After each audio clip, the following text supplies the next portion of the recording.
నమస్తే, నేను Vamshi. Welcome to the point. ఈరోజు టు ది పాయింట్లో భాగంగా ఒక ఇంట్రెస్టింగ్ అప్డేట్ చెప్పబోతున్నాను. ఫ్రాన్స్ అత్యున్నత పౌర పురస్కారాన్ని అందుకున్నారు శశి థరూర్. శశి థరూర్ ఒక రాజకీయ నాయకుడిగానే కాకుండా ఒక రచయితగా కూడా మనందరికీ తెలుసు. ఆయన ఒక దౌత్యవేత్త కూడా. మంగళవారం ఢిల్లీలోని ఫ్రాన్స్ రాయబార కార్యాలయంలో జరిగిన ఓ కార్యక్రమంలో ఫ్రాన్స్ అత్యున్నత పౌర పురస్కారాన్ని శశి థరూర్ అందుకున్నారు. అనేక పుస్తకాలను రచించారు శశి థరూర్. ఆయన ప్రస్తుతం తిరువనంతపురం లోక్సభ సభ్యుడిగా ఉన్నారు. ఫ్రెంచ్ సెనెట్ అధ్యక్షుడు జెరార్డ్ లాంచర్ మంగళవారం షెవాలియర్ డే లా లీజియన్ d'Honneur థరూర్కు బహుకరించారు.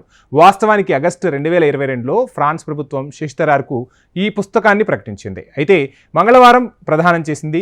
భారత్ ఫ్రాన్స్ సంబంధాల బలోపేతానికి, అంతర్జాతీయ శాంతి సహకారాన్ని పెంపొందించేందుకు చాన్నాళ్లుగా ఫ్రాన్స్కు స్నేహితుడిగా నిలిచేందుకు గుర్తింపుగా శశి థరూర్కు ఈ పురస్కారాన్ని ప్రదానం చేస్తున్నట్లు చెప్పుకొచ్చారు ఫ్రాన్స్ రాయబారి. ఇక ఫ్రాన్స్ రాయబార కార్యాలయం ఒక ప్రకటనలో ఈ విషయాలన్నీ కూడా పేర్కొంది. ఈ పురస్కారం స్వీకరించడాన్ని ఎంతో గౌరవంగా భావిస్తున్నట్లు తిరువనంతపురం ఎంపీ పేర్కొన్నారు.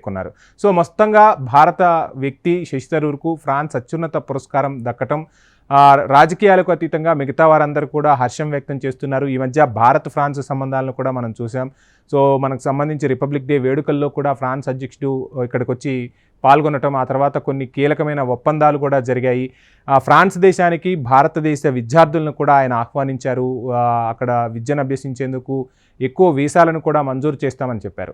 సో మొత్తంగా భారతదేశము రాజకీయ పార్టీలకు అతీతంగా వేసే ప్రతి అడుగులోనూ దేశ అభ్యున్నతి కోసం, దేశ అభివృద్ధికి బాటలు పడే విధంగా ప్రతి ఒక్కరూ అడుగులు వేస్తున్నారు. నాడు శశి థరూర్ తీసుకున్న నిర్ణయాలు కానీ, ఇప్పుడు ప్రభుత్వం అవలంబిస్తున్న నిర్ణయాలు కానీ భారత్ను ప్రపంచంలోనే ఒక అగ్రగామిగా నిలిపేందుకు మన రాజకీయ నాయకులు కానీ, కవులు కానీ, ఏదైనా కానీ, అంటే ఏ రంగంలో చూసుకున్నా కానీ భారత్ అనేది అగ్రగామిగా అవుతుంది అంటే ఇటువంటి మేధావులందరి గొప్పతనం వల్లే అని చెప్పొచ్చు. అదేవిధంగా శశి థరూర్కు ఒక పురస్కారం రావటం, అది శశి థరూర్ ఒక్కరికే కాదు, భారతీయులందరికీ కూడా ఒక గొప్పతనంగానే మనం పరిగణించాల్సి ఉంటుంది.